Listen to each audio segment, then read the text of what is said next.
कचहरी में कोई मामला टिकता नहीं, पर किसी को परेशान करने से हम छोड़ते नहीं।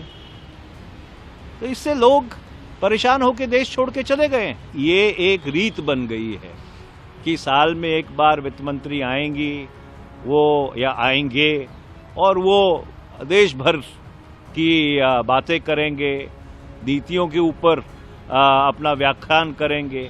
किसी भी एडवांस्ड लोकतंत्र में बजट एक नॉन इवेंट है, क्योंकि जो सरकार का खर्च है और सरकार की कमाई है वो सदन के पटल पे रख दिया जाता है, उसके बाद बहस हो जाती है। देखिए, बजट क्या है?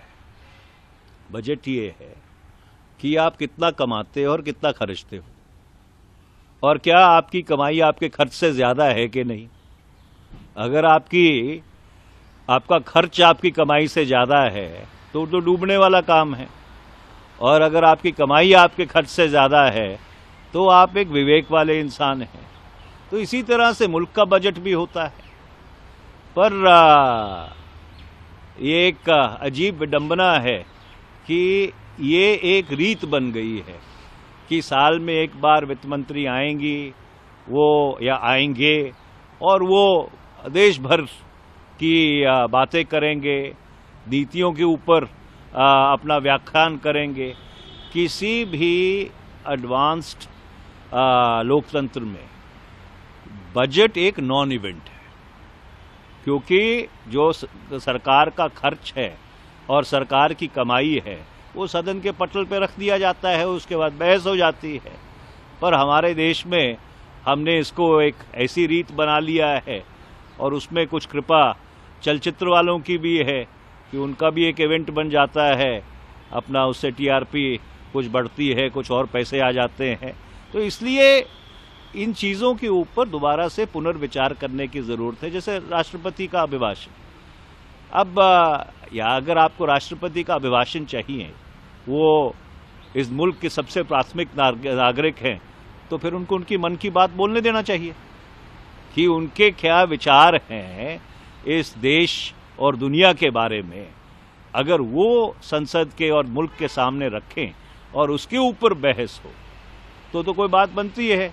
यहाँ पे तो कैबिनेट एक अभिभाषण राष्ट्रपति को लिख के दे देती है और वो राष्ट्रपति पढ़ देते हैं। तो इन परंपराओं से के ऊपर एक बारी दोबारा पुनर्विचार करने की ज़रूरत है। और जहाँ तक रही चीफ इकोनॉमिक एडवाइज़र की बात, देखिए उन्होंने एक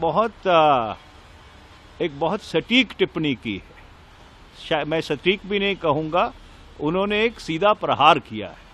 उन्होंने ये कहा है कि इस देश में जो प्रक्रिया है वही सज़ा है, the process is the punishment. और अगर आपके ऊपर कोई इल्ज़ाम लग जाता है तो उसको सत्य मान लिया जाता है, आपको ये साबित करना पड़ता है कि आप बेगुनाह हो।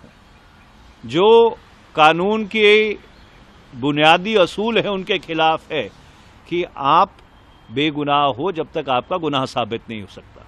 और आर्थिक परिप्रेक्ष्य में इसीलिए जो कैपिटल है, जो पूंजी है, जो पूंजीपति हैं, उन्होंने इस देश से पलायन कर लिया है। क्योंकि हर व्यक्ति जो बिजनेस करता है या जो व्यवसाय चलाता है, तो उसको ये नहीं चाहिए कि सदा ही उसकी हैरेसमेंट होती रहे।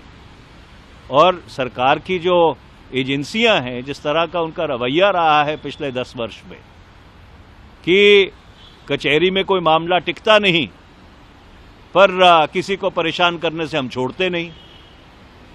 तो इससे लोग परेशान होकर देश छोड़ के चले गए।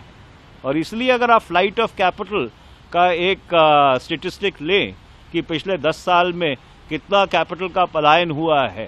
अमर उजाला जीवांजलि के सारथी की मदद लें और महाकुंभ में स्नान जरूर करें।